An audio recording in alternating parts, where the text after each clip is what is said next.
तो चलिए स्टार्ट करते हैं हमारा सेशन एसएससी 2026 ब्रह्मास्त्र बैच।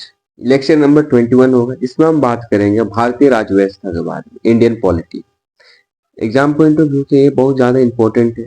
इससे आपको 1 से 2 क्वेश्चन का वेटेज रहता है। 1 से 2 क्वेश्चन आपको देखने के जरूर मिलेगा हर एक शिफ्ट में पॉलिटी से। ठीक है, इस पॉलिटी में आपको जितना पढ़ा देंगे उससे बाहर एक भी क्वेश्चन नहीं आएगा। तो चलिए करेंगे हम लोग स्टार्ट। अब बात करेंगे हिस्ट्री ऑफ इंडियन पॉलिटी। भारतीय राज्य व्यवस्था का सबसे पहले इतिहास के बारे में जानते हैं। इसमें भी जो इम्पोर्टेंट होगा उसी पे बात करेंगे। ठीक है, तो सबसे पहले आप याद रखेंगे 1774 में सुप्रीम कोर्ट का स्थापना हुआ था।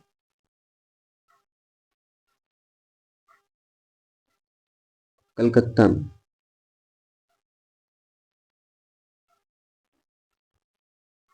इस सुप्रीम कोर्ट के चीफ जस्टिस थी,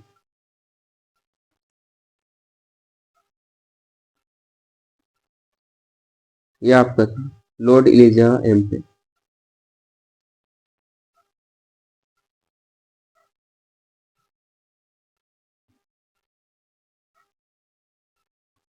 Lord Elijah Aamby.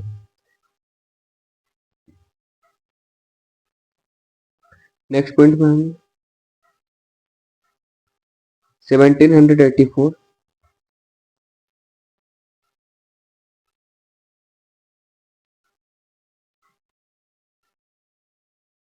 Pitt's India act.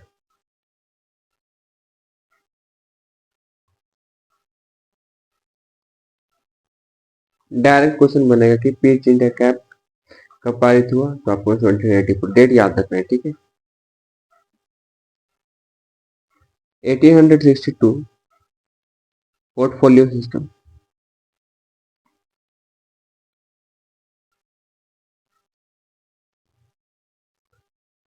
Portfolio system, इस पोर्टफोलियो सिस्टम का काम था ना, ये क्लासिफिकेशन डिपार्टमेंट का वर्गीकरण करता था। क्लासिफिकेशन ऑफ डिपार्टमेंट याद रखिएगा। ठीक है,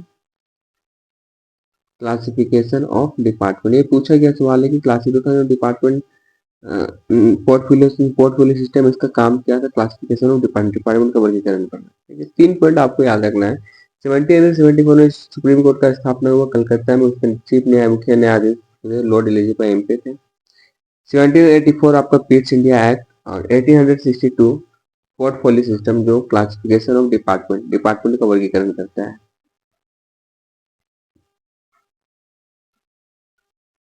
1861 India council act,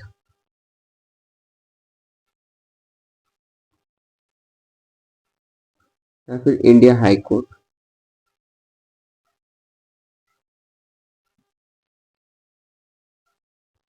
high court act याद रखेंगे। ठीक है,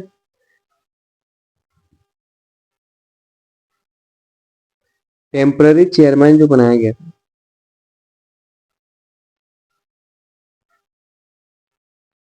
ये डॉक्टर सचिनंद सिन्हा।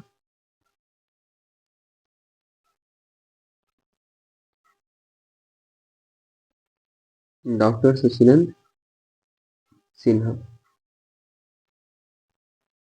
और परमानेंट चेयरमैन जो बने थे,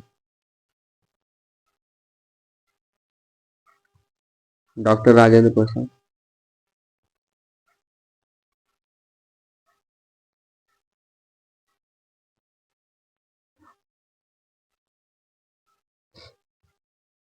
लीगल एडवाइजर, जब कॉन्स्टिट्यूशन फॉर्म हो रहा था तो उसमें लीगल एडवाइजर रखा गया था,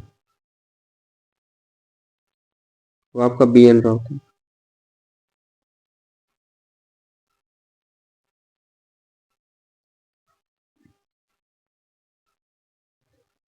याद रखिए,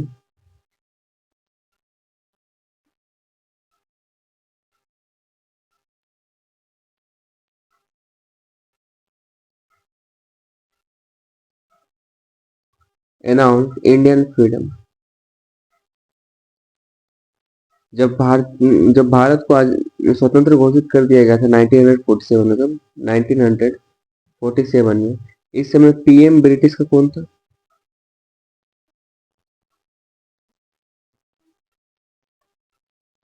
क्लीमेंट नाइट।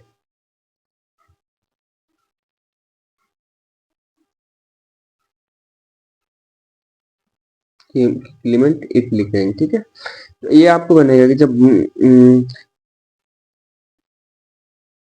कौन से ब्रिटिश पीएम के समय पे भारत को स्वतंत्र घोषित कर दिया था, तो क्लीमेंट इटली, ठीक है ना, ये आपको याद रखना है। कॉन्स्टिट्यूशन चेयरमैन अगर आपको पूछा जाएगा,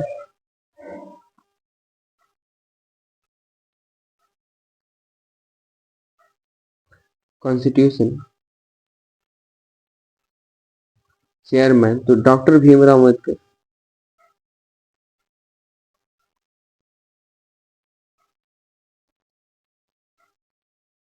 भीमराव अम्बेडकर। और ड्राफ्टिंग कमेटी जो आपका 1947 में ही बना था, याद रखेंगे ड्राफ्टिंग कमेटी।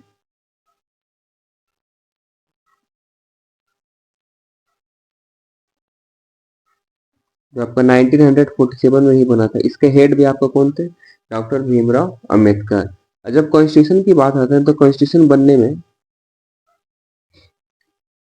को बनने में 2 साल 11 मंथ और 18 दिन का समय लगा, ठीक है। 2 साल 11 मंथ और 18 दिन का समय लगा था। अप्रोक्स समझ लीजिए 6 मिलियन का पैसा खर्च हुआ था, लगभग 6 मिलियन पैसा खर्च हुआ था। एग्जैक्ट डेटा अगर बात करें पैसा का,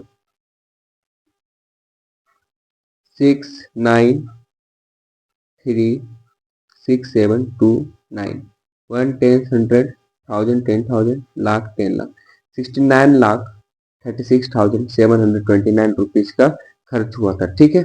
ये आपको याद रखना है। टोटल जो हिस्ट्री में जो इम्पोर्टेंट था इसका पॉलिटी का, वो ओवरव्यू हो चुका है हमारा, ठीक है। इससे बाहर क्वेश्चन नहीं बनता है। आप अगर प्रीवियस उठा के देख लीजिए 2-3 साल का, आपको खुद समझ में आ जाएगा। अब हम बात करेंगे नेक्स्ट फॉरेन सोर्स, बात करेंगे इंडियन कॉन्स्टिट्यूशन में क्या क्या फॉरेन सोर्स रहा है। तो सबसे पहले बात करते हैं ब्रिटेन से क्या लिया गया है, ठीक है।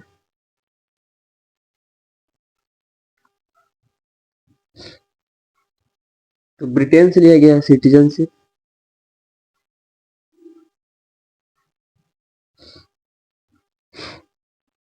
पार्लियामेंट्री,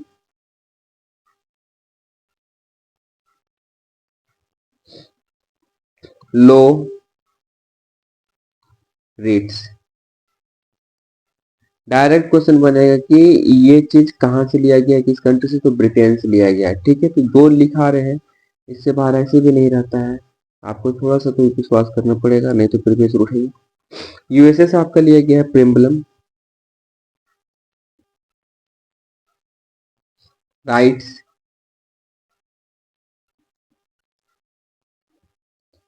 प्रेसिडेंट, प्रेसिडेंट मतलब वाइस प्रेसिडेंट, और मेन प्रेसिडेंट सब याद रखेंगे, ठीक है। इम्पीचमेंट महाभियोग,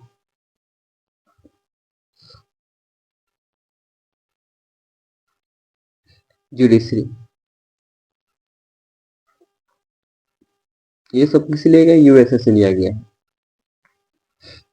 नेक्स्ट बात करें कनाडा से। कनाडा से लिया गया कौन सी federal government,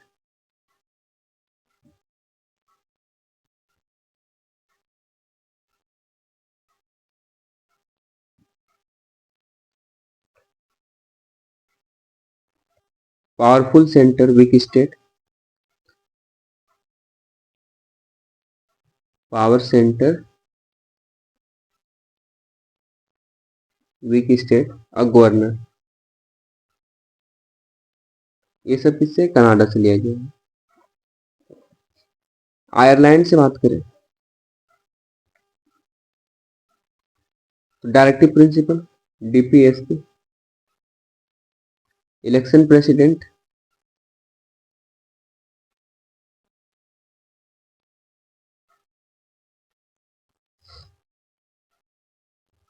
nomination of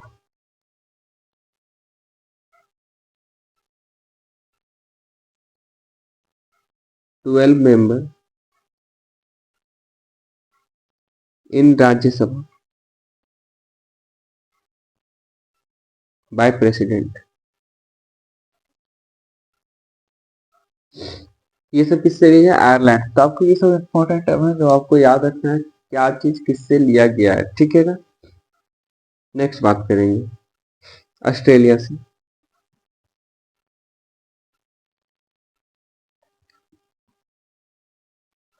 Australia से लिया गया आपका language of प्रिम्बलम।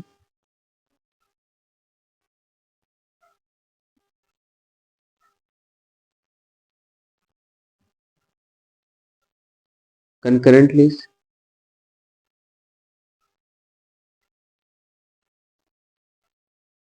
Relation. Relation means state और सेंटर के बीच में रिलेशन, ठीक है, और joint session.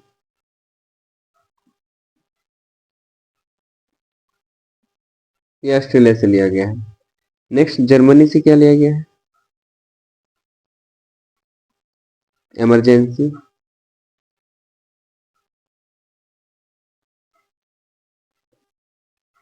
Power of president during emergency.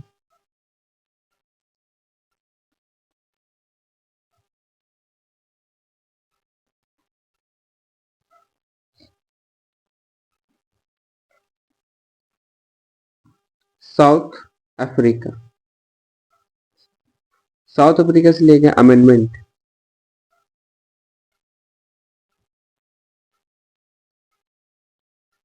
Amendments.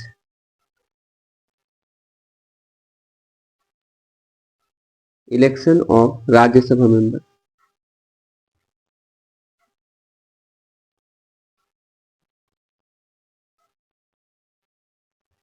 ये लिया गया आपका साउथ अफ्रीका से।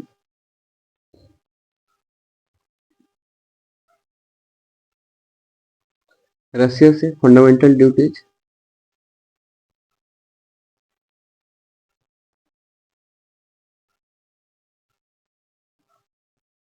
Political, social, economic,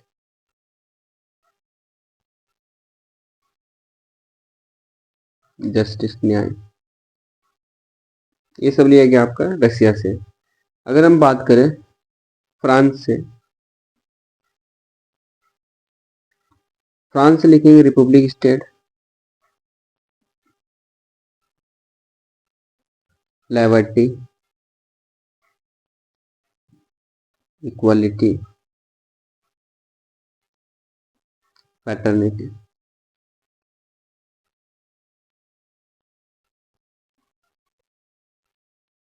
last one Japan.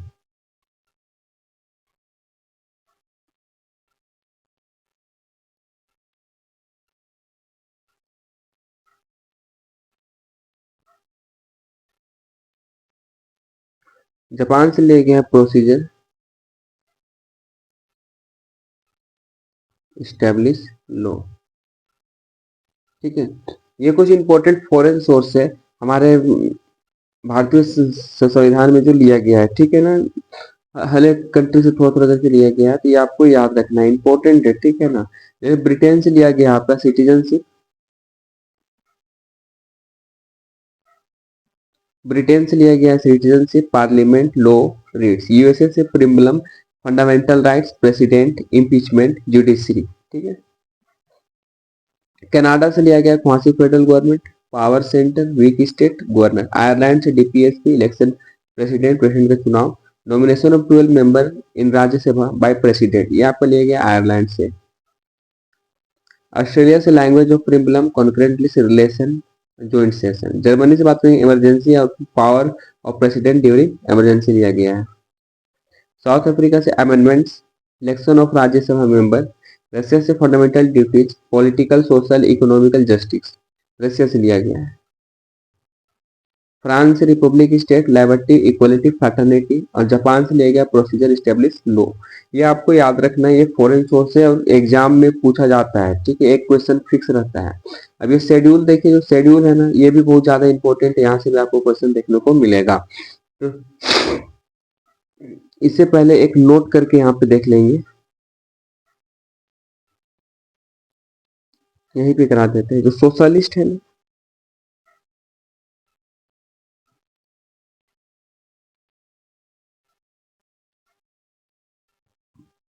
Socialist, secular integrity.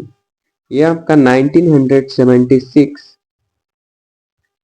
42 constitution amendment act के तहत इसे जोड़ा गया। ये आप याद रखेंगे, ठीक है, इंपॉर्टेंट ये चीज।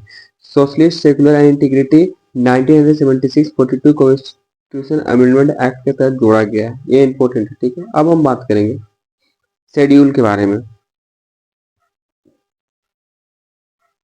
तो शेड्यूल जो है ना, वो पहले था आपका 8, लेकिन अब कितना है? अभी आपका ये 12 है। कितना है? 12। यहाँ पहले था कितना? 8, और अभी कितना? ये 12 है, ठीक है। तो हम चलिए इसी में एक एक करके आपको डिस्कस करा दें। यहाँ पे पहला बात करेंगे, दूसरा, तीसरा, चौथा, फर्स्ट में। तो फर्स्ट शेड्यूल में आपका स्टेट और यूटी के बारे में, यूनियन टेरिटरी के बारे में डिस्कस है। दूसरा में सैलरी, थर्ड में oath and affirmation,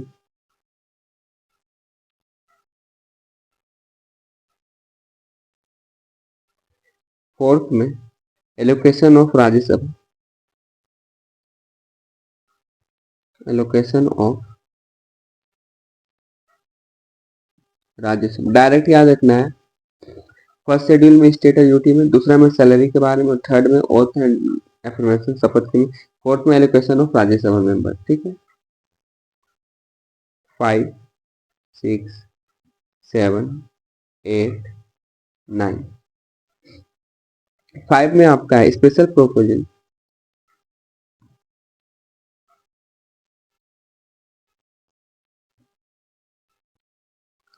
SC ST area के स्पेशल प्रोविजन के बारे में बात है।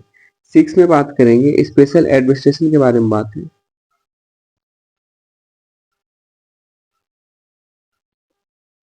Special provision for special administration, ठीक है। इसमें आता है आपका असम, मेघालय, त्रिपुरा, मिजोरम। ये आ जाएगा इसमें 6 में, ठीक है, याद रखेंगे। 7 में आपका है distribution of power between union and state,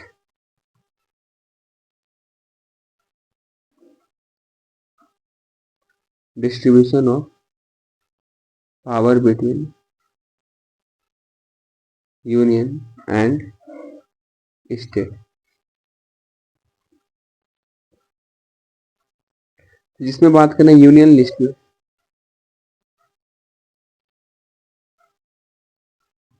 union list पहले 100 था, अभी आपका 97। स्टेट लिस्ट पहले 61 था, अभी 66 है। और एक आपका कॉन्करेंट लिस्ट पहले 52 था, अभी आपका 42 सब्जेक्ट मेंशन है, ठीक है। ये आपको याद रखता है। नेक्स्ट देखेंगे 8 9 10। 8 में आपका लैंग्वेज के बारे में जिक्र है, भाषा के बारे में। टोटल इसमें 14 लैंग्वेज मेंशन है, ठीक है।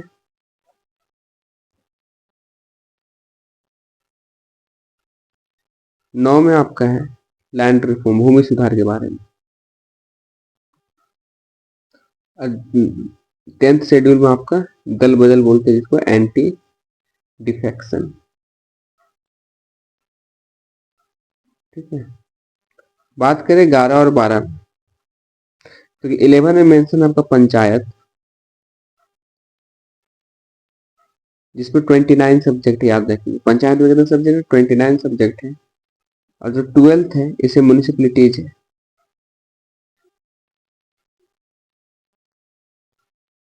इसमें 18 सब्जेक्ट है। और ये जो आपका पंचायत है और ये म्यूनिसिपलिटीज जो है ना, ये 73rd constitution amendment act amendment act 1992 या 1993 के समय पे इसको जोड़ा किया गया है। किसके द्वारा? पीवी नरसिम्हा राव के द्वारा।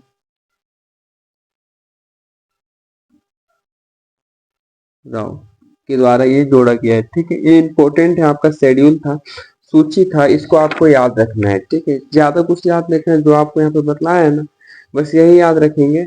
आपको एग्जाम में डायरेक्ट क्वेश्चन देखने को मिलेगा। ठीक है, डायरेक्ट क्वेश्चन मिलेगा कि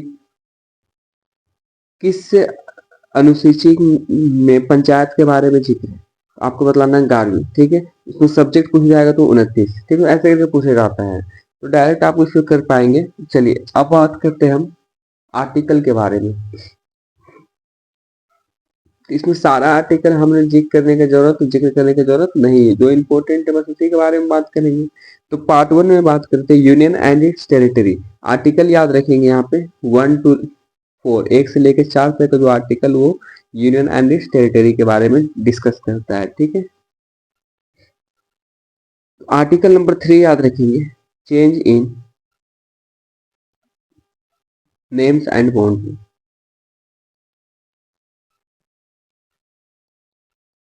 नाम और बाउंड्री में परिवर्तन कर सकता है, ये आर्टिकल 3 कहता है। ठीक है, पार्ट 2 सिटीजनशिप में नागरिकता है, जो आपका 5 से 11 आर्टिकल, ये याद रखिएगा कि कितना से कितना तक है। ठीक है, 5 से 11, ये आपका ब्रिटेन से लिया गया है।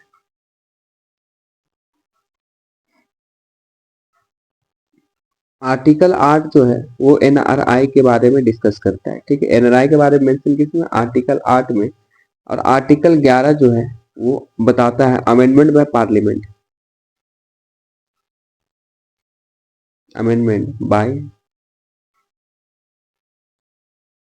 पार्लियामेंट 8 बार हो चुका है इसमें अमेंडमेंट। ठीक है, ये बतलाता है कौन? आर्टिकल 11, ये आप याद रखेंगे। पार्ट थर्ड आपको फंडामेंटल राइट्स है, जो आपका आर्टिकल आएगा 12 से 35, 12 टू 35। ये क्या है? फंडामेंटल राइट्स के बारे में जिक्र है इसमें। ये जो है आपका लिया गया है यूएसए से लिया गया है।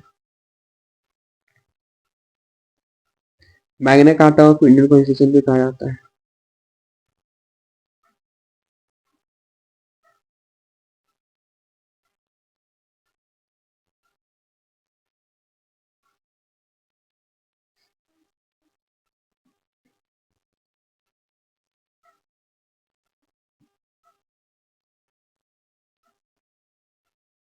इंडियन कॉन्स्टिट्यूशन, इसे टर्मिनेट नहीं किया जा सकता,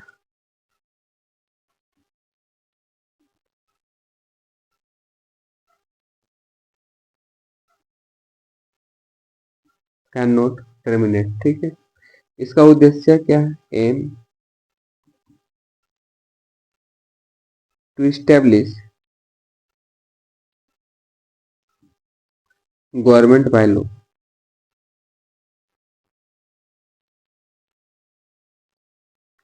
सिक्योर इन्वायरमेंट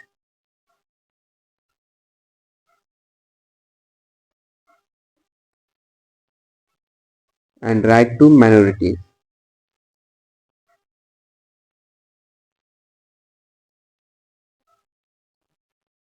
ये इसका उद्देश्य है। ठीक है, अब हम आर्टिकल के बारे में बात करेंगे। तो आर्टिकल 12 याद रखेंगे, ये डेफिनेशन है, स्टेट का परिभाषा,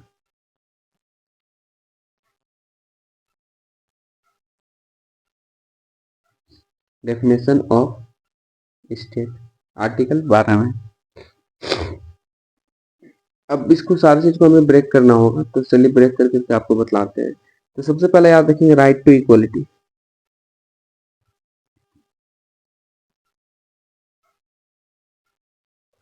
राइट टू इक्वलिटी ये आपका आर्टिकल 14 से लेके 18 तक का है, वो क्या है? राइट टू इक्वलिटी है। ठीक है, जिसमें आपको 15 में जानना है, आर्टिकल 15 जो है,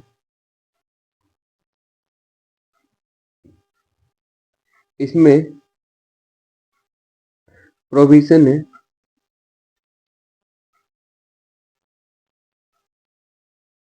provision of discrimination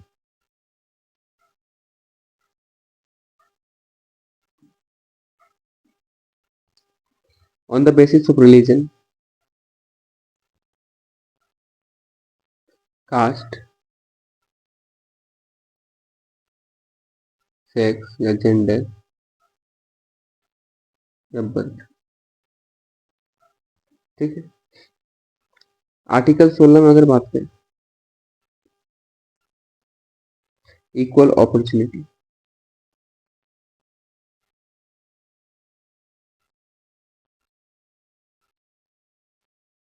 equal opportunity article 16 बात करता है। ठीक है। यहाँ पे धर्म, जाति या जेंडर या फिर जन्म के आधार पर किसी को भेदभाव नहीं किया जा सकता, आर्टिकल 15 बोलता है। आर्टिकल 16 जो आपका है वो समान समान अवसर पे बात करता है। आर्टिकल जो 17 है ये एबोलिश ऑफ अनटचेबल, छुआछूत का अंत करता है।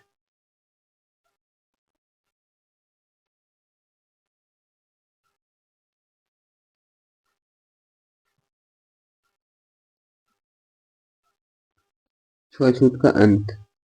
आर्टिकल 18 ये उपाधि का अंत करता है। Abolition of title. यहाँ पे एक इंपॉर्टेंट है जो पूछा गया है 2025 में, आर्टिकल 18(2). इसमें आपका जिक्र है इंडिया जो है ना, ये shall not take title from foreign. Bharat किसी भी फॉरेन से उपाधि नहीं लेगा, ये मेंशन है आपका आर्टिकल 18(2) में। ठीक है। चलिए नेक्स्ट आर्टिकल के बारे में बात करेंगे, राइट टू फ्रीडम।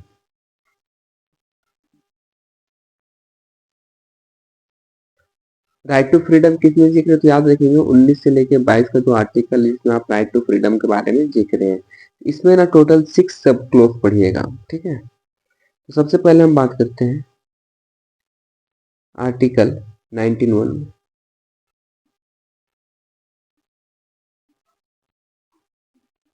19(1) जिसमें स्पीच के बारे में स्वतंत्रता दिया गया है।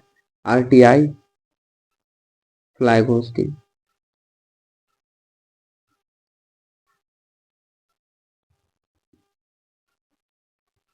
19(2) में बात करें,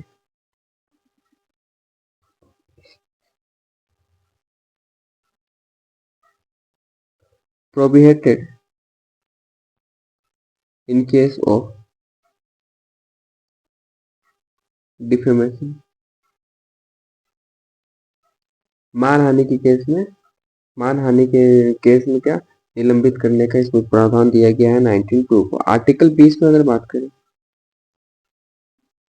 प्रोटेक्शन इन रिस्पेक्ट ऑफ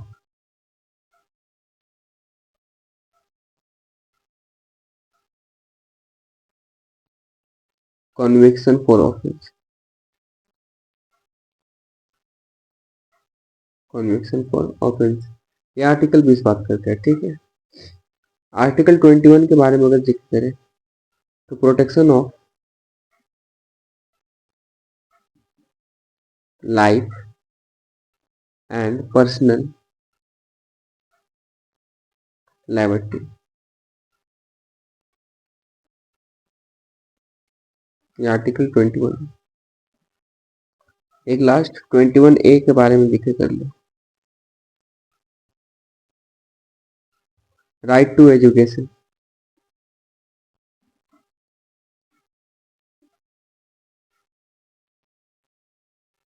शिक्षा का अधिकार 6 से लेकर 14 वर्ष से बच्चों तक के लिए। ये आपका ऐड किया गया है ना 86 कॉन्स्टिट्यूशन अमेंडमेंट एक्ट है, अमेंडमेंट एक्ट 2002 ऐड किया गया है। ठीक है। ये आपको याद रखना है। अब थोड़ा सा आएंगे हम नेक्स्ट बढ़ेंगे तो राइट अगेंस्ट एक्सक्लूनेशन।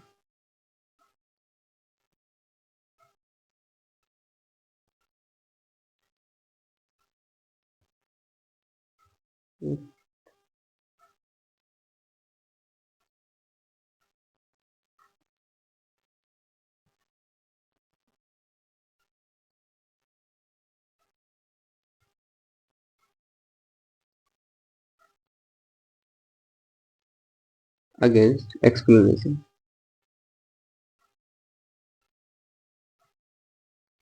आर्टिकल इसमें 23 और 24 आता है। आर्टिकल 23 बोलता है ना, provision of misbehaviour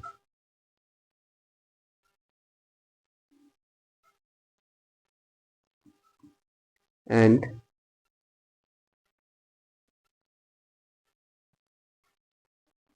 trafficking of human.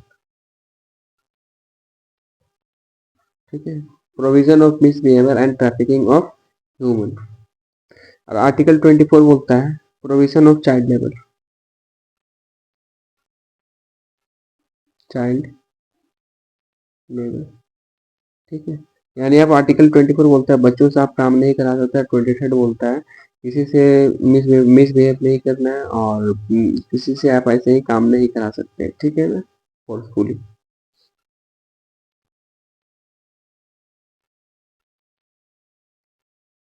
Next बात करते हैं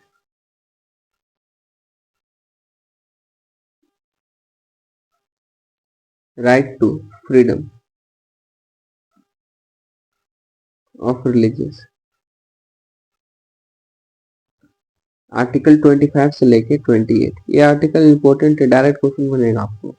इसमें एक इंपॉर्टेंट याद रखिएगा, जो आर्टिकल आपका 27 है ना, वो बोलता है धर्म पे टैक्स नहीं होगा, tax free on religion.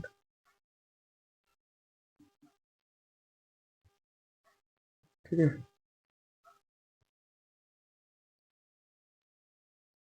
Next अगर बात करें तो राइट टू कल्चर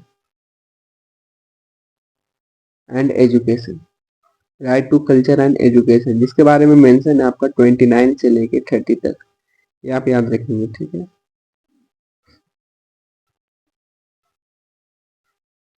और एक याद रखेंगे right to constitutional remedies. Article 32 में मेंशन है। ठीक है, आर्टिकल 32 में मेंशन है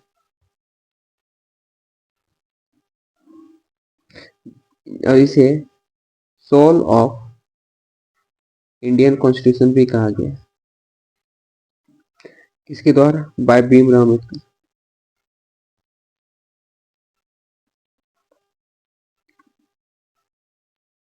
के द्वारा ये कहा गया है। ठीक है, सोलो को ये पूछ रहा था इम्पोर्टेंट, आर्टिकल 32 जो है इम्पोर्टेंट है, एग्जाम में आपको देखने को मिलेगा।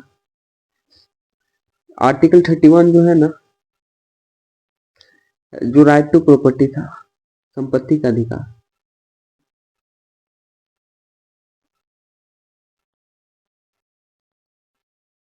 जिसे हटा के 44 constitution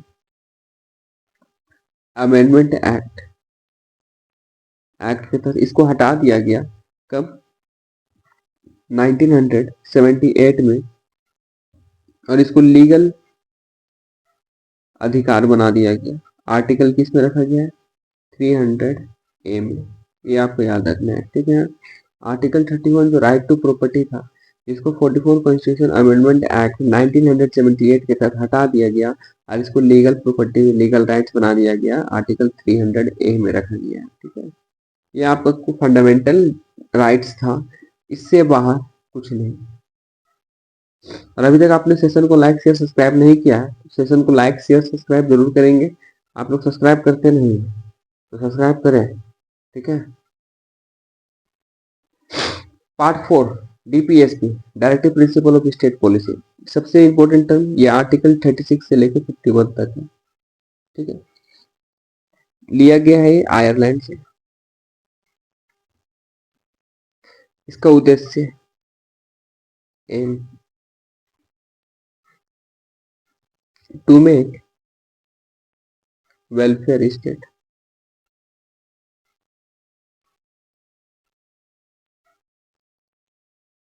to ensure social and economical make freedom of citizen. ठीक है, ये इसका उद्देश्य है। अब हम बात करेंगे इसके आर्टिकल के बारे में। तो आप सबसे पहले याद रखेंगे आर्टिकल 30, पूरा याद रखेंगे, जो दो यहाँ पे लिखे हैं ना वो इंपॉर्टेंट बस समझिए। आर्टिकल 37 है जो बताता है can not be challenge in court. आप इसे कोर्ट में चैलेंज नहीं कर सकते, जैसे डीपीएसपी, ठीक है। आर्टिकल 41 जो है ना, राइट टू गेट वर्क है।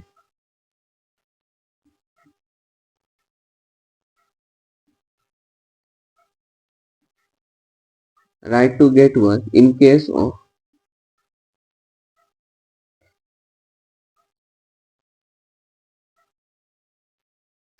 certain circumstance like unemployment, बेरोजगारी,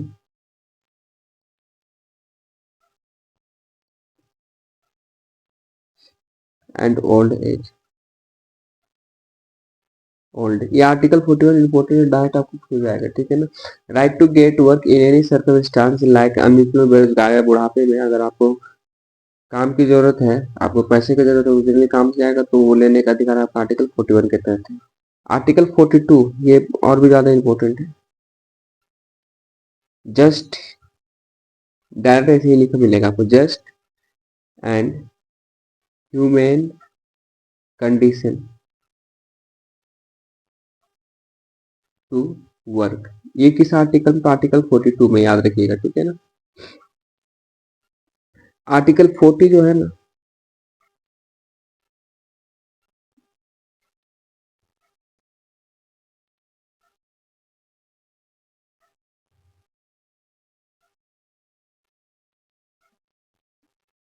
article 40 organisation of village panchayat के बारे में जिक्र करता है।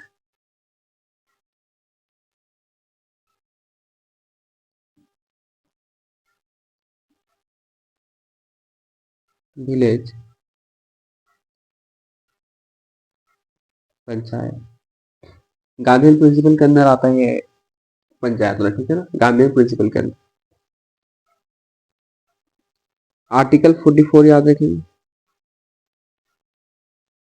UCC, uniform civil code, first time Goa में लागू हुआ था, ठीक है। लेकिन यहाँ पे पूरे कानूनी तौर पे जो फर्स्ट टाइम लागू हुआ है वो उत्तराखंड है, ठीक है। उत्तराखंड है कानूनी का, पूरे कानूनी तौर पे जो फॉलो किया गया है रूल एंड रेगुलेशन लॉ के अकॉर्डिंग, वो आपका उत्तराखंड है। लेकिन आपको फर्स्ट पूछेगा,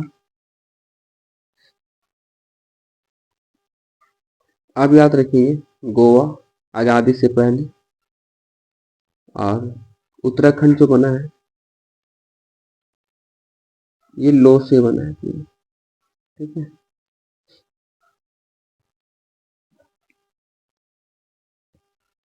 आर्टिकल 46 भी इंपॉर्टेंट है, to promote economic economical interest of weaker section like SC and ST. ये 46 में इंपॉर्टेंट है, ये पूछा गया है, इसी बार पूछा गया था 25 में। आर्टिकल 49 याद रखिए, प्रोटेक्शन ऑफ नेशनल मॉन्यूमेंट्स, जो राष्ट्रीय प्रतीक है बिल्डिंग से, उसको बचाना हमारा कर्तव्य है, ठीक है। और आर्टिकल 50 याद रखिएगा, ये सेपरेशन के बारे में बात करता है, एग्जीक्यूटिव एंड जुडिशरी। ये भी पूछा गया है 2024 में बहुत बार ये पूछा गया, ठीक है। और जैसे ही यहाँ पे आप खत्म करते हैं, आपका ये जो फंडामेंटल डीपीएसपी है, directive principle of state policy, ये हो जाता है आपका खत्म। अब हम बात करेंगे fundamental duties. Fundamental duties part 4 का ए में इसको मेंशन किया गया है। आर्टिकल याद रखिएगा 51A इंपॉर्टेंट है, ये लिया गया आपका रसिया से। पहले ये 10 था, ठीक है, अभी कितना हो गया है 11 हो गया। 11 में ऐड जो किया गया है ना, ये free and compulsory education add किया गया।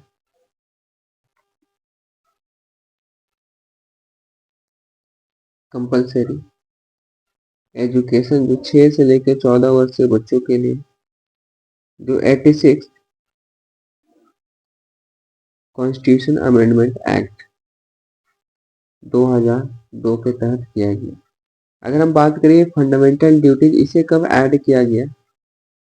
ये ऐड हुआ है 42 कॉन्स्टिट्यूशन अमेंडमेंट एक्ट 1976। ये इम्पोर्टेंट है। ये स्क्रीन पे आपको जितना दिख रहा है ना, 3 से 4 पॉइंट, ये आपको बहुत ज़्यादा इम्पोर्टेंट है, ये आप याद रखेंगे। अगर हम आगे बात करें पार्ट 5 यूनियन के बारे में, तो याद रखेंगे यूनियन का अगर आर्टिकल बात करें, आर्टिकल 52 से लेके 151 का जो आर्टिकल है ना, इसमें आप सिर्फ यूनियन के बारे में डिस्कस करेंगे, यूनियन के बारे में, संघ के बारे में। तो याद रखेंगे, जो इसमें बतलाने का कोशिश करते हैं आपको हम, वो याद रखिए, इम्पोर्टेंट है, सारा काम हो जाएगा। 52 आर्टिकल से लेके 78 आर्टिकल के बीच में, इसमें आपका प्रेसिडेंट के बारे में जिक्र होगा।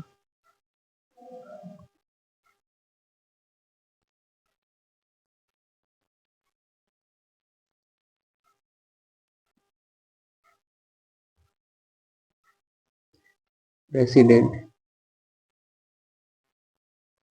Vice president,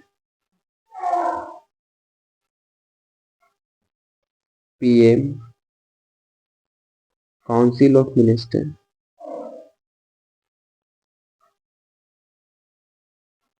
attorney general.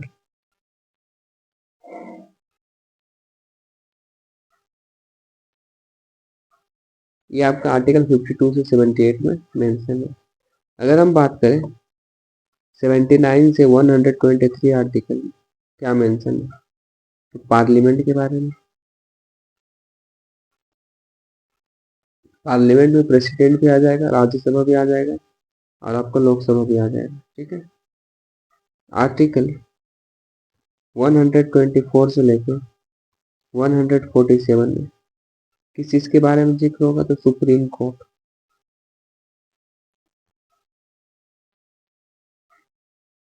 And article 148 से 151, इसमें जिक्र है आपका CAG. CAG means comptroller and auditor general, ये पूछा जाएगा। एंड ऑडिटर जनरल, ये आपको इसीलिए बिटवीन करके मेंशन आप यहाँ पे करा रहे हैं, क्योंकि आपको याद रखना, अगर आर्टिकल 79 से 123 के बीच में पूछेगा, तो सिर्फ पार्लियामेंट के बारे में ही किसी न किसी के बारे में डिस्कस किया होगा। ठीक है, तो ये आपको पता होगा ना, तो कम से कम अगर आपको याद भी नहीं आ रहा है, तो आप कम से कम तुक्का तो सही लगा पाएंगे, इसीलिए वो चीज़ आपको बतला दिए। अगर हम आप प्रेसिडेंट के बारे में बात करें, प्रेसिडेंट के बारे में आर्टिकल 52 से लेके 62 आर्टिकल, ये प्रेसिडेंट के बारे में जिक्र करते हैं। जिसमें याद रखिएगा 52 जो है वो बोलता है ये भारत का पहला नागरिक होगा। कौन? प्रेसिडेंट। ठीक है। 55 में इलेक्शन प्रोसेस के बारे में जिक्र है, इलेक्शन प्रोसेस के बारे में जिक्र है। आर्टिकल 56 में टर्म बताता है, तो टर्म इसका कितना है? 5 वर्षीय तक शासन करता है। ठीक है। आर्टिकल 58 इसके एलिजिबिलिटीज के बारे में बात करता है, एलिजिबिलिटीज के बारे में बात करता है। तो 35 वर्ष सीमा होना चाहिए, लोकसभा का सदस्य होना चाहिए, भारत का नागरिक होना चाहिए, कोई भी प्रॉफिट पोस्ट पे नहीं होना चाहिए, ये सब इनका टेन्योर है। तो जो इम्पोर्टेंट वो हम आपको बतला रहे हैं। आर्टिकल 61 जो है ना, ये इसके इम्पीचमेंट के बारे में, मतलब महाभियोग के बारे में बात करता है। आर्टिकल 62 जो है वो बोलता है रिफिल, मतलब अगर प्रेसिडेंट का सीट खाली हो जाता है, खाली हो जाता है, इसको 6 मंथ में आपको इसको फिर से रिफिल करना होगा, उसके बारे में जिक्र करता है आपका आर्टिकल 62। ठीक है। ये इंपॉर्टेंट टर्म है प्रेसिडेंट से रिलेटेड। किससे रिलेटेड? प्रेसिडेंट से रिलेटेड, जो आपको याद तो रखना पड़ेगा ये। अब हम थोड़ा सा आगे बढ़ेंगे, अब हम बात करेंगे वाइस प्रेसिडेंट के बारे में।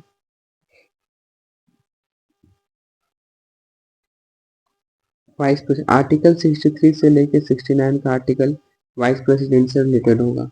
इसमें अगर 63 आर्टिकल में बात करें ना, ये वाइस प्रेसिडेंट के बारे में ही बतलाता है कि भारत में एक वाइस प्रेसिडेंट होगा। 66 में बात करें इलेक्शन के बारे में बतलाया जाएगा, ठीक है, इलेक्शन कैसे चुनाव होगा। 66 का जो 3 सब क्लोज है ना, इसमें एलिजिबिलिटीज बताया जाता है, कैसे इसका चुनाव किया जाएगा। तो याद रखिएगा, एलिजिबिलिटीज में ये 35 वर्ष के होने चाहिए कम से कम।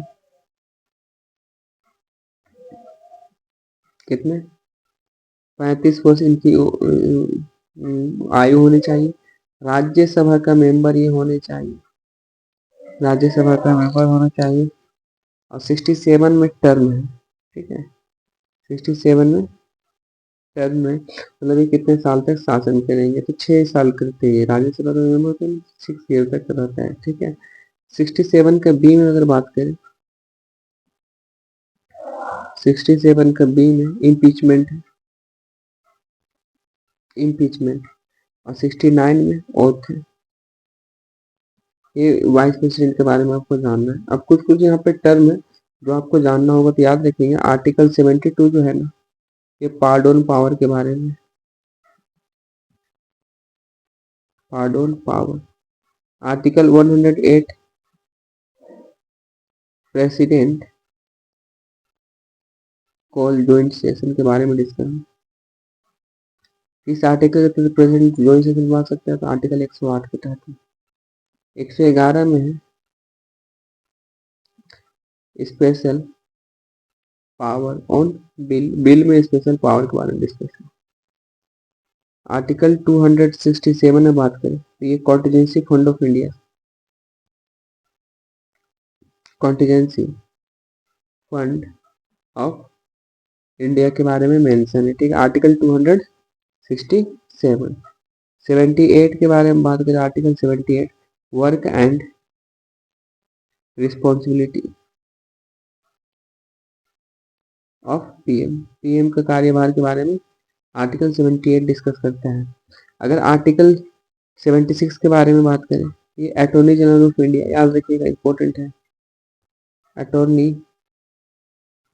जनरल ऑफ इंडिया, इसमें और इसे अपॉइंट कौन करता है, तो प्रेसिडेंट अपॉइंट करता है। कौन करता है? प्रेसिडेंट, ठीक है ना, अपॉइंट बाय प्रेसिडेंट, याद रखेंगे ये चीज को। अगर हम थोड़ा सा आगे बात करें, याद रखेंगे नेशनल इमरजेंसी के बारे में अगर आपसे बात करता है, national emergency, national emergency article 352 के बारे में मेंशन, नेशनल इमरजेंसी, ठीक है। प्रेसिडेंट रूल इन स्टेट के बारे में अगर जिक्र किया जाए, प्रेसिडेंट रूल इन स्टेट, ये आर्टिकल 356 में मेंशन है। अगर फाइनेंशियल इमरजेंसी के बारे में बात करें,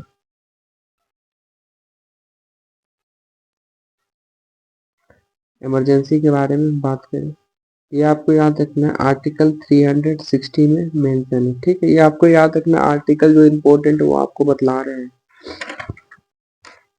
ठीक है।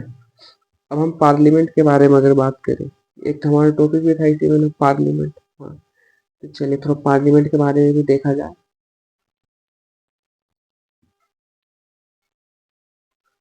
तो याद रखेंगे पार्लियामेंट,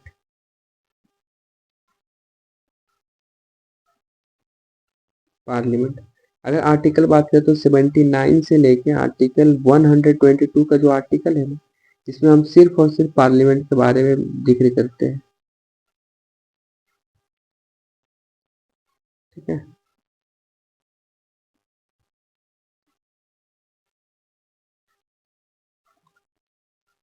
तो पार्लियामेंट पे आपका आता है राज्यसभा, राज्यसभा, या फिर काउंसिल ऑफ मिनिस्टर,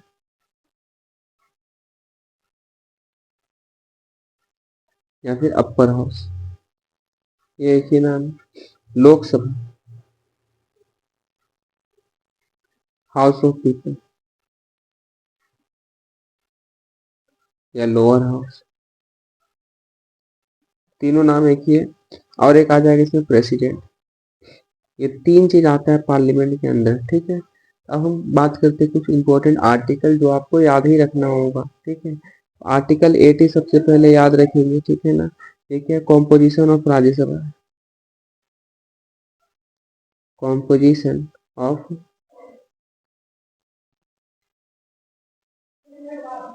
राज्यसभा। इसमें मैक्सिमम कितने मेंबर होते हैं? 250 आपके मैक्सिमम मेंबर होंगे, ठीक है। अभी हाल में एट प्रेजेंट अगर बात करें तो 245 है, जिसमें कि आपका 233 जो है ना वो इलेक्ट किया जाता है, चुना जाता है, और जो आपका 12 मेंबर है वो नॉमिनेट किया जाता है प्रेसिडेंट के द्वारा, ठीक है। अगर आर्टिकल हम 81 के बारे में बात करें, ये कॉम्पोजिशन ऑफ लोकसभा है। डायरेक्ट क्वेश्चन बनेगा composition of Lok Sabha, composition of Rajya Sabha में, कॉम्पोजिशन ऑफ लोकसभा। इसमें मैक्सिमम मेंबर जो हो सकते हैं वो 550 हो सकते हैं।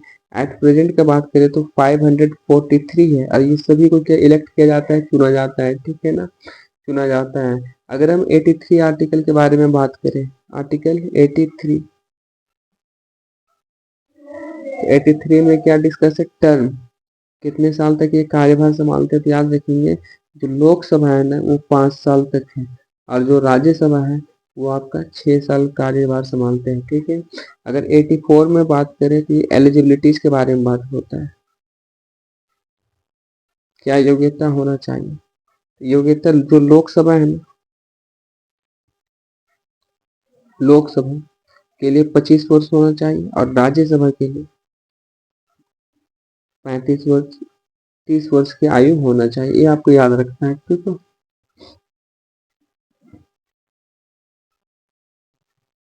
93, आर्टिकल नंबर 93 याद रखेंगे, speaker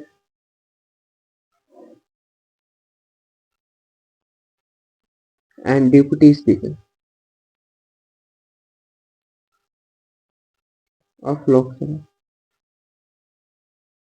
speaker and deputy speaker of Lok Sabha, article number 93 में मेंशन है, ठीक है, इसके बारे में 93 में। 100 में क्या है, कोरम के बारे में, गणपूर्ण के बारे में।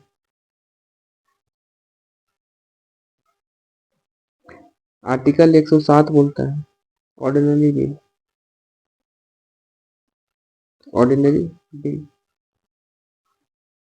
ये लोकसभा और राज्यसभा दोनों में इसको प्रेजेंट किया जा सकता है, ठीक है। लेकिन अगर बात करें मनी बिल के बारे में, 110 मनी बिल, ये सिर्फ आपका लोकसभा में प्रेजेंट होता है, ठीक है।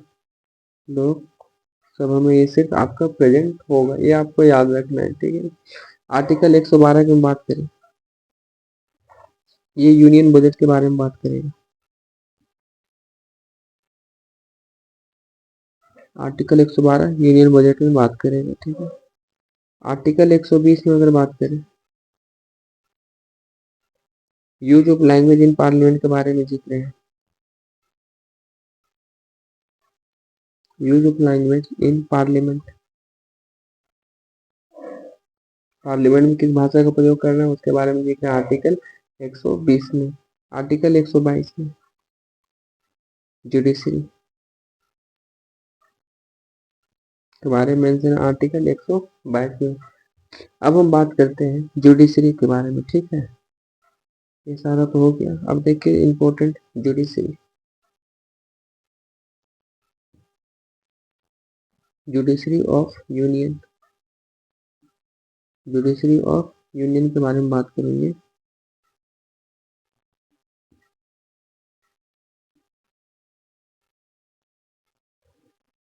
तो 124 आर्टिकल में सुप्रीम कोर्ट के बारे में जिक्र है, सुप्रीम कोर्ट के बारे में मेंशन है आर्टिकल 124 में। 124 का सब क्लोज 2 में बात करें, एक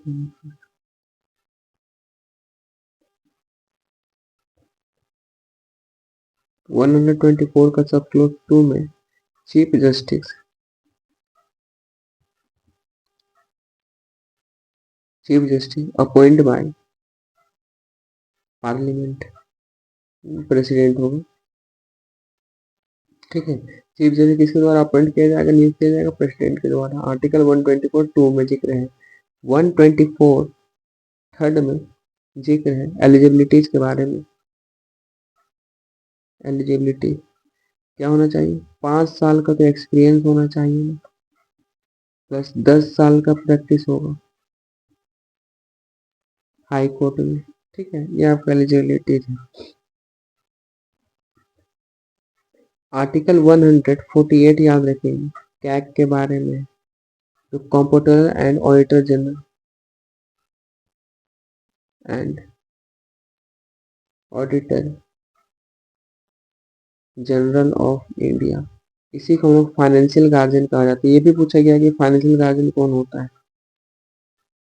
आपको बतला देना, कैग होता है। ठीक है, फाइनेंशियल गार्जियन कौन होता है, कैग होता है। आर्टिकल 148 यहाँ पे थोड़ा देखेंगे, नोट है ना ये, रिटायर्ड सुप्रीम जज can not participate anywhere in India. ठीक है, ये आपका इंपॉर्टेंट टर्म था जो आपका होता है समाप्त। ठीक है, यूनियन से रिलेटेड। ठीक है, अब बात करेंगे हम पार्ट 6 के बारे में। इसके बारे में पार्ट 6 के बारे में, पार्ट 6 में याद रखिएगा आर्टिकल जो है ना 152 से लेके 237 का जो आर्टिकल है वो स्टेट के बारे में जिक्र करता है, आपको याद रखना है। ठीक है, इससे पहले का 5 मिनट का ब्रेक लेते हैं और फिर सेशन को यहीं से कंटिन्यू करेंगे। आज हमारा सेशन पूरा तरीके से कंप्लीट हो जाएगा। ठीक है, 5 मिनट के बाद ब्रेक लेते हैं, तुरंत मिलते हैं आपको 5 मिनट बाद। स्टार्ट करेंगे हम स्टेट के बारे में, राज्य के बारे में।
तो चलिए करते हैं कंटिन्यू हमारा पार्ट 6 स्टेट के बारे में। ठीक है, तो अगर हम स्टेट के बारे में जिक्र करना चाहते हैं, सबसे पहले तो आपको आर्टिकल याद रखना है। आर्टिकल 152 से लेके आर्टिकल 237 के बारे में जो मेंशन है ना, वो आपका है स्टेट के बारे में। ठीक है, इसमें भी कुछ इंपॉर्टेंट आर्टिकल हैं जो आपको याद रखना पड़ेगा। ठीक है, आप ये सोचेंगे कि हमें याद नहीं है तो कोई दिक्कत है, मेंशन कराते हैं आपको। ठीक है,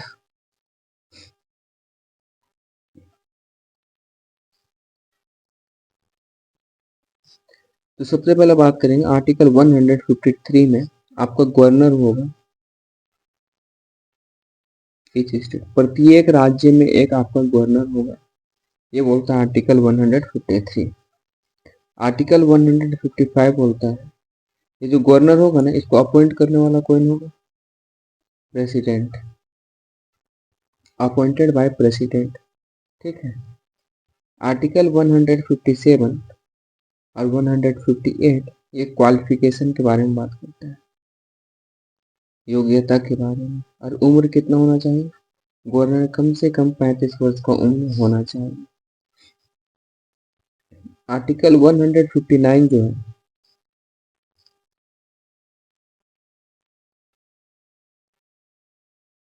आर्टिकल 159 ये ओथ के बारे में बात करते हैं, शपथ के बारे में। आर्टिकल 165 एडवोकेट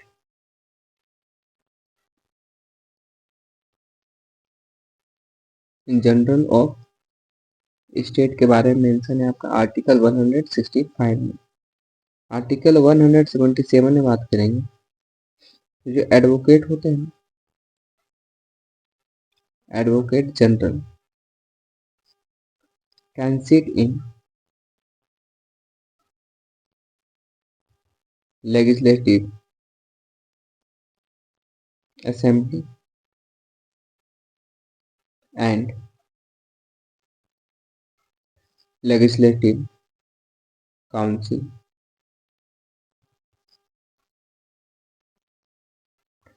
आर्टिकल 170 के बारे में मेंशन है यहाँ पे, कॉम्पोजिशन ऑफ, ये याद रखिएगा, आर्टिकल 170 बहुत ज़्यादा इंपॉर्टेंट है।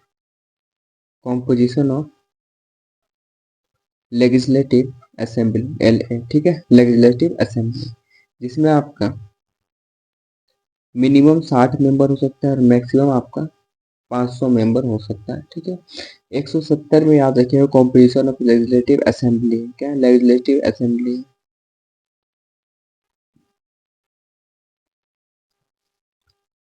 और 171 ये भी इंपॉर्टेंट है, ये याद रखिएगा, कॉम्पोजिशन ऑफ लेजिस्लेटिव काउंसिल।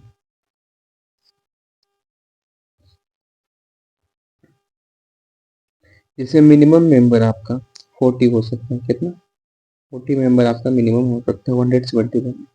बस आपको याद रखना है कॉम्पोजिशन ऑफ लेजिस्लेटिव काउंसिल के बारे में, काउंसिल ऑफ लेजिस्लेटिव असेंबली की मेंशन है, आर्टिकल 170 में आपका मेंशन है लेजिस्लेटिव असेंबली का। और अगर हम बात करें आर्टिकल 171 में, तो मेंशन लेजिस्लेटिव काउंसिल, एक होता है MLA और एक होता है MLC, ठीक है। आर्टिकल 173 में बात करें एलिजिबिलिटी, 25 वर्ष का आयु होना चाहिए, ठीक है, चाहे वो MLA हो चाहे वो MLC हो। Article 189 quorum of state legislative, quorum of state legislative. Article 200 फिर से इंपॉर्टेंट है, इसमें क्या है, गवर्नर एसेंट टू बिल, ठीक है। इसका मतलब यही है कि गवर्नर जो टाइम टाइम पे call a joint session, governor time time पे सेशन अरेंज कराता है, बुलाता है, ठीक है, ये आपको याद रखना है। आर्टिकल 202 स्टेट बजट,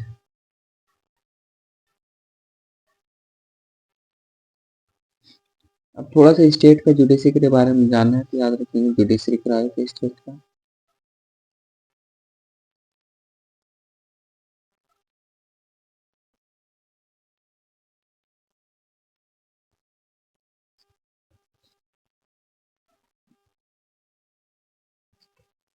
आर्टिकल 214 बोलता है हाई कोर्ट होगा, हर एक राज्य का अपना हाई कोर्ट होगा। आर्टिकल 218 बोलता है एलिजिबिलिटी, और 219 ओथ के बारे में, ठीक है। एक यहाँ पे इम्पोर्टेंट है जो आपको याद रखना है, 1866 Allahabad high court,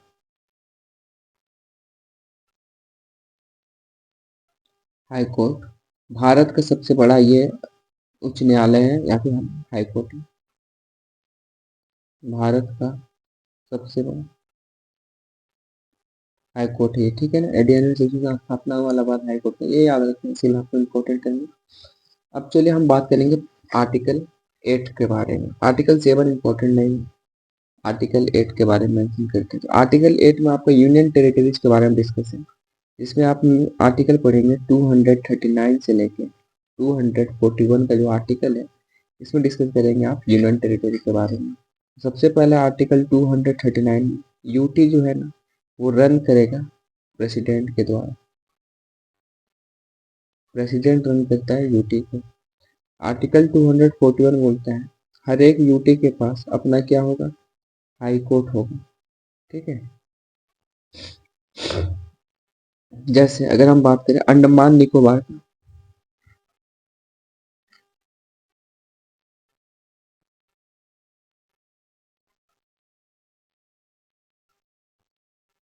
Andaman Nicobar Calcutta high court है इनका,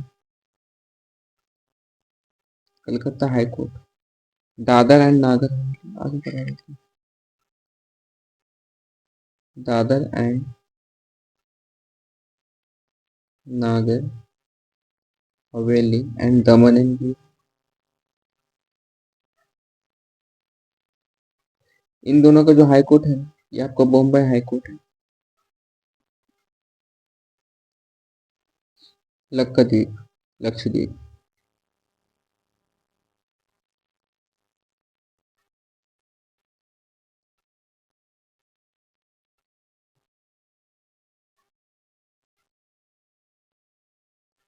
लक्षद्वीप, ये कोचीन हाई कोर्ट यूज करते हैं। इनका क्या है, कोचीन हाई कोर्ट है पुडुचेरी।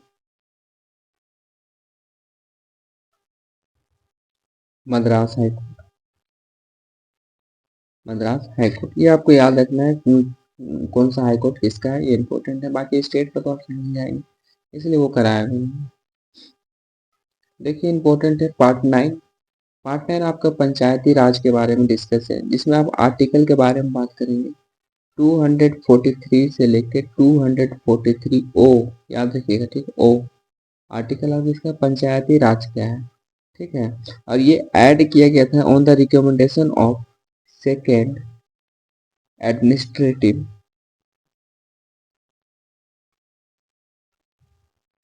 Reform commission. ये पूछा गया सवाल है 2025 एट 6 रिपोर्ट, ठीक है। ये रिकमेंड किसके द्वारा गया, तो सेकेंड एडमिनिस्ट्रेटिव रिफॉर्म कमीशन के द्वारा एट 6 रिपोर्ट में रिकमेंड किया गया था, ठीक है। इसलिए कि हमारे संविधान में पंचायती राज के बारे में भी डिस्कस होना चाहिए, ठीक है? एक टर्म और है आपका म्यूनिसिपैलिटीज। अब ये पार्ट 9 ए में है, ठीक है ना। म्यूनिसिपैलिटी आर्टिकल याद रखेंगे 243 ये भी है, लेकिन ये पी से स्टार्ट होगा और 243 जेड जी तक ये रहे, ठीक है। आर्टिकल आपको म्यूनिसिपैलिटीज का, इन दोनों को जो आपको शेड्यूल में बताया था, इन दोनों को ऐड किसके द्वारा किया गया था, तो पीवी नरसिम्हा राव के द्वारा।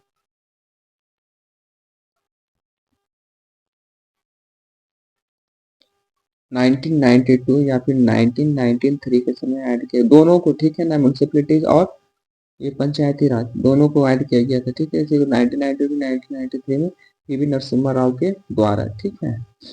ये आपको याद रखना इसलिए बता दिया।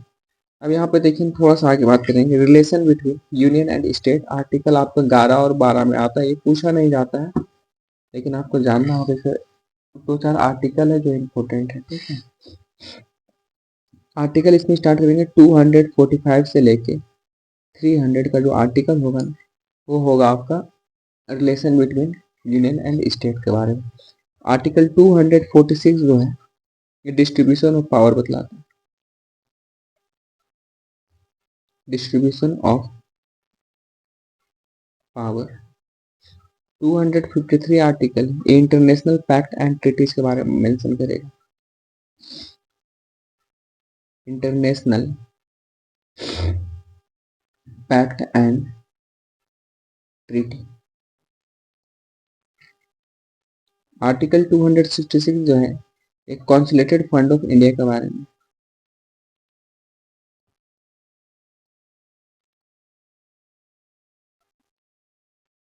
फंड ऑफ इंडिया, इस कॉन्सुलेटेड फंड ऑफ इंडिया से ना पार्लियामेंट विड्रॉ कर सकते हैं पैसा, ठीक है, पार्लियामेंट विड्रॉ करेगा। आर्टिकल 267, ये 66 और 57 इंपॉर्टेंट है। ये कंटीजेंसी फंड ऑफ इंडिया है,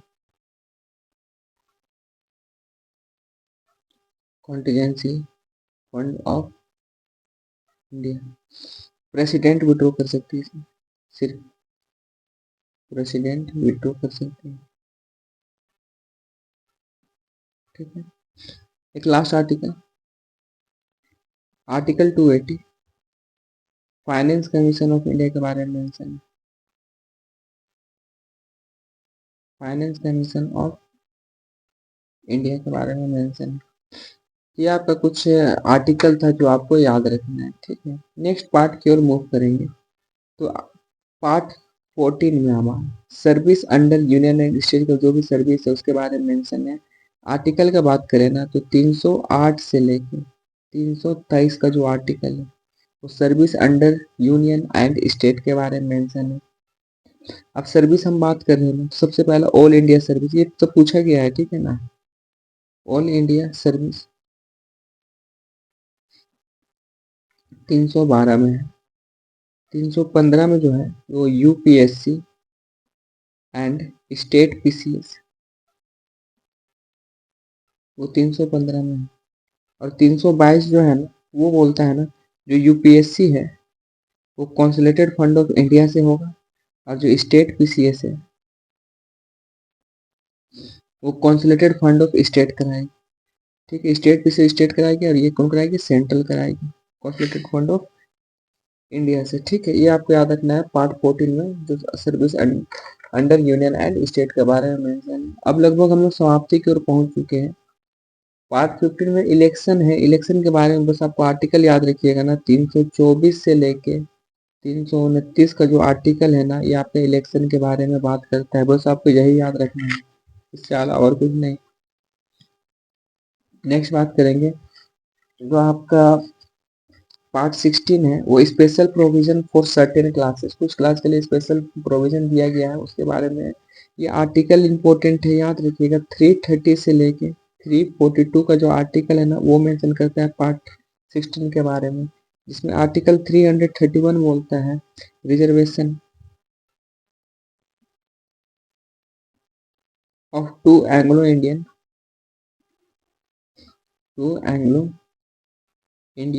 इन लोकसभा, लोकसभा में 2 एंग्लो इंडियन होने चाहिए, ये कौन बोलता है, आर्टिकल 331। कहाँ से, रिजर्वेशन जो मिला हुआ है सर्टेन क्लासेस को उससे, ठीक है। Part 17 official language, article main है 343 से लेके 351 का जो आर्टिकल है इसमें आप ऑफिशियल लैंग्वेज के बारे में मेंशन है, ये आप याद रखेंगे, ठीक है। तो आर्टिकल जो 343 बोलता है ना ये ऑफिशियल लैंग्वेज यूनियन का, लैंग्वेज यूनियन का क्या होगा, हिंदी होगा, ठीक है। हिंदी होगा, यूनियन लैंग्वेज इनका जो ऑफिशियल लैंग्वेज है वो हिंदी होगा। और आर्टिकल 350 ए, ये भी इम्पोर्टेंट है, इसमें जो प्राइमरी एजुकेशन होगा ना,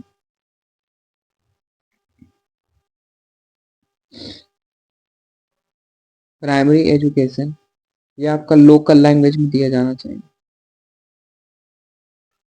लोकल लैंग्वेज में, ठीक है। तो ये आप याद रखेंगे, दो दो आर्टिकल है 343 350 ए, इंपॉर्टेंट है एग्जाम पॉइंट ऑफ व्यू से बहुत ज़्यादा। पार्ट 18 में, पार्ट 18 में आपका इमरजेंसी प्रोविजन है, ठीक है। आपातकालीन का जो भी प्रावधान है वो उसके बारे में मेंशन है। आर्टिकल 352 से लेके आर्टिकल 360 का जो समय है वो आपका इमरजेंसी प्रोविजन के बारे में डिस्कस है। इसमें 3 इमरजेंसी आपको पढ़ना होगा, एक नेशनल इमरजेंसी होता है, इसमें आर्टिकल 352 से लेके 355 आर्टिकल के मेंशन है, ठीक है। एक प्रेसिडेंट रूल इन स्टेट,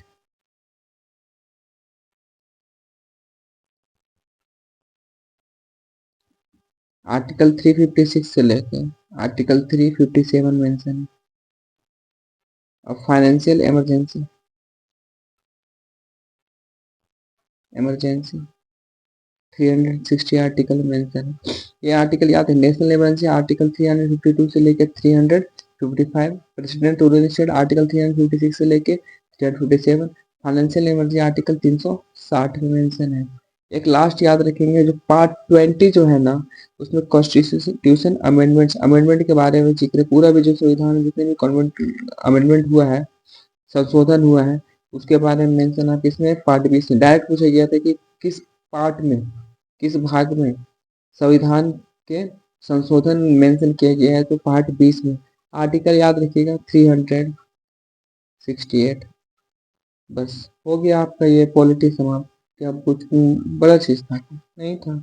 ये पॉलिटी जो होता है आपका समाप्त होता है, ठीक है। और ये देखिए हमारे 1 घंटा 15-16 मिनट का जो क्लास है, इससे आप 1 से 2 क्वेश्चन कर पाएंगे, इससे बाहर क्वेश्चन नहीं पूछा जाएगा। ये 100% हमारा गारंटी है। आपको बार बार मैं बोल रहा हूँ, ये अगर आपको 40 आउट ऑफ 40 स्कोर करना है, तो जितना भी लेक्चर हो चुका है, मेरे को लगता है अभी 30 या 31 लेक्चर आपका अपलोडेड है, और बचा हुआ 6 से 7 लेक्चर है, वो भी 2 से 3 दिन में आपका कंप्लीट हो जाएगा। और इस तरीके से आपका पूरा सेक्शन जीएस का कंप्लीट हो जाएगा, और आप स्कोर कर पाएंगे 40 आउट ऑफ 40। अगर आपने अभी तक हमारे चैनल को सब्सक्राइब नहीं किया, तो लाइक शेयर सब्सक्राइब कीजिए, और क्लास जरूर कीजिए यहाँ से, क्योंकि मैं गारंटी लेता हूँ 40 आउट ऑफ 40 का, आपको मैं प्रूफ के साथ बतला दूंगा, ठीक है। तो ट्रेनिंग जाने से पहले आपका ये सिलेबस कंप्लीट करा देते हैं जीएस का। अब बाकी फिर ट्रेनिंग में आपको फिर अपडेट ही दिया करेंगे। ये 1 साल तो आपको पढ़ाने का मौका नहीं मिलेगा, लेकिन 1 साल के बाद आपको जो सेशन लेके आएंगे, वो फाउंडेशन बैच का लेके आएंगे एसएससीजीडी का।